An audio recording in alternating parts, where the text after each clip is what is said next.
Demons and angels locked in a post-apocalyptic, generation-spanning blood feud to the backing of a hard synth metal soundtrack, but make it a tough-as-nails RPG. That's the Shin Megami Tensei experience. If you wish to live, take my hand.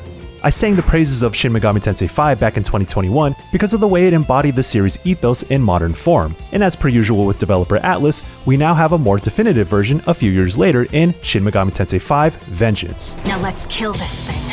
Although it doesn't fundamentally change what already made the original great, its new separate storyline and quality of life improvements are reason enough to play or revisit this masterclass in turn-based combat and demonic atmosphere.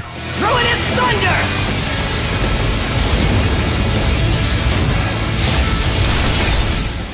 The very first choice you're given is whether to play the original campaign route or go down the path of vengeance. This alternate path remixes events with new plot threads, new characters, and some wild new battles. There are no additional choices required to see what the vengeance route entails. It took me about 60 hours to finish since I was already familiar with a majority of its challenges and mostly sought out new side quests, of which there are a lot. And while I do like it more overall, it's not exactly a significant leap over what was already there. This place is definitely dangerous, and that's about all we know right now. The story starts off the same. You're a high school kid in Tokyo who stumbles into becoming a Nahobino, basically a demigod. Tokyo as you know it begins to fall apart as you travel to and from a post-apocalyptic future in a battle to determine the world's fate.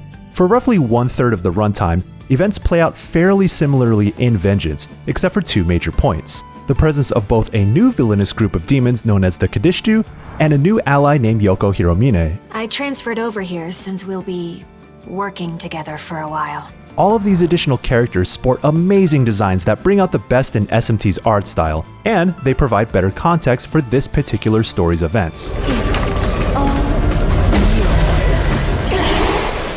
The thing I appreciate most is that the Vengeance path puts more emphasis on its human characters, and gets them more directly involved. Yoko is available as a playable party member for a large chunk of the story, and often feels like an integral part of it, rather than being tacked on since she is very much a focus of this route.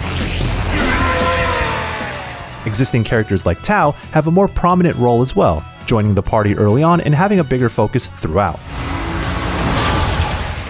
While the four members of the Kadishtu are more of a mechanism to deliver new plot points rather than being fully formed characters, they at least provide an adversarial dynamic that wasn't previously there.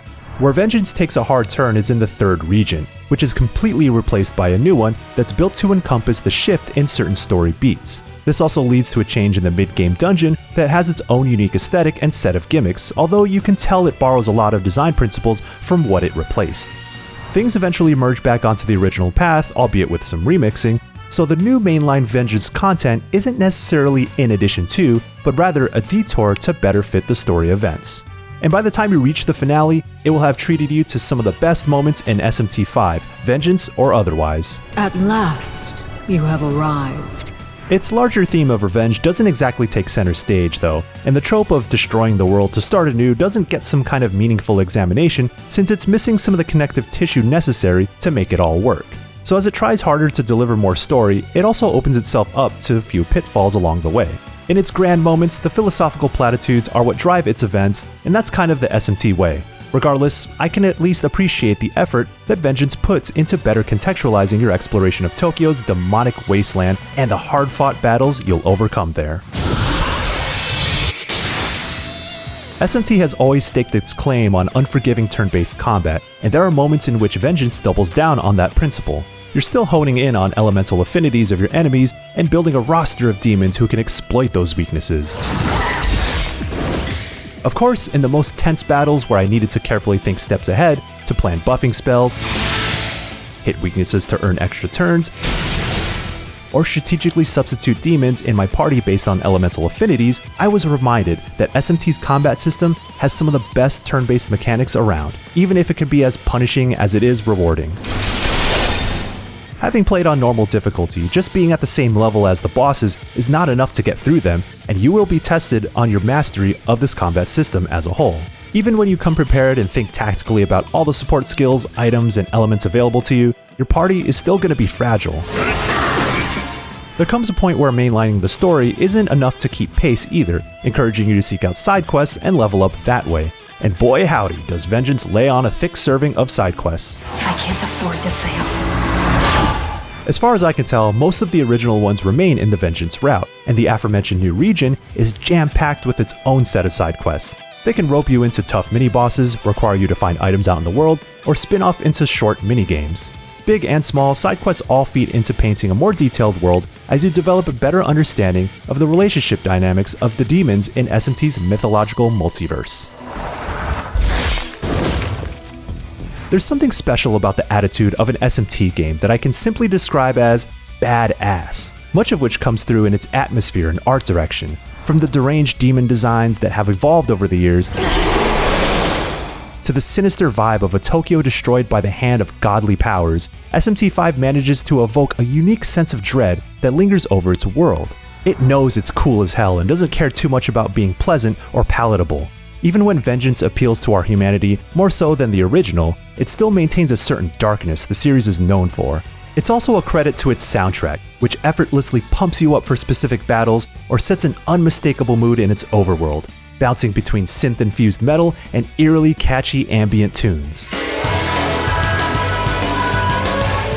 New music was one of the things I looked forward to most with Vengeance, but on the more technical side, it was lovely to replay SMT V as a much better visual experience. If you play on PC, PlayStation 5, or Xbox Series X or S, you're treated to significantly higher resolutions and frame rates, along with better draw distances to let SMT V's world shine in a way it simply couldn't when it was a Nintendo Switch exclusive.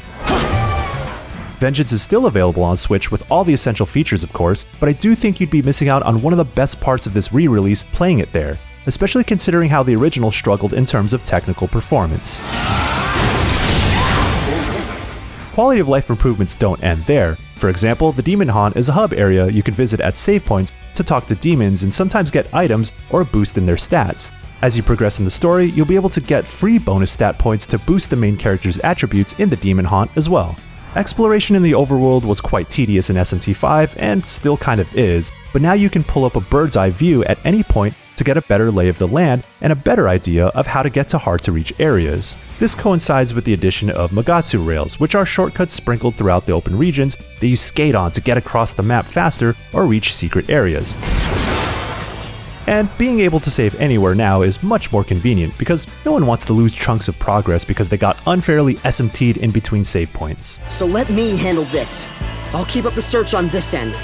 I was more than happy to revisit Shin Megami Tensei V, one of my favorite games of 2021, through this definitive version. Vengeance doesn't necessarily make drastic improvements per se, but I enjoyed the new twists, content, and quality of life upgrades it does bring. And while the new storyline and route exclusive to Vengeance are a bit better than the original, their appeal as a returning player is really just in how they shake things up at certain points. Don't get it twisted though, there's never been a better time to play this hard-nosed RPG, if not for its satisfying turn-based combat, then for its execution of a uniquely demonic world. There's a certain attitude that comes through vividly in its art style, character design, and music that you just don't get in other games. So if you're simply looking for more SMT, or have yet to experience Atlus's devilish RPG series, Vengeance is worth seeing through. I still want my revenge and my freedom. For more on the great RPGs of 2024, be sure to check out my reviews of Persona 3 Reload and Final Fantasy VII Rebirth. And for everything else, stick with IGN.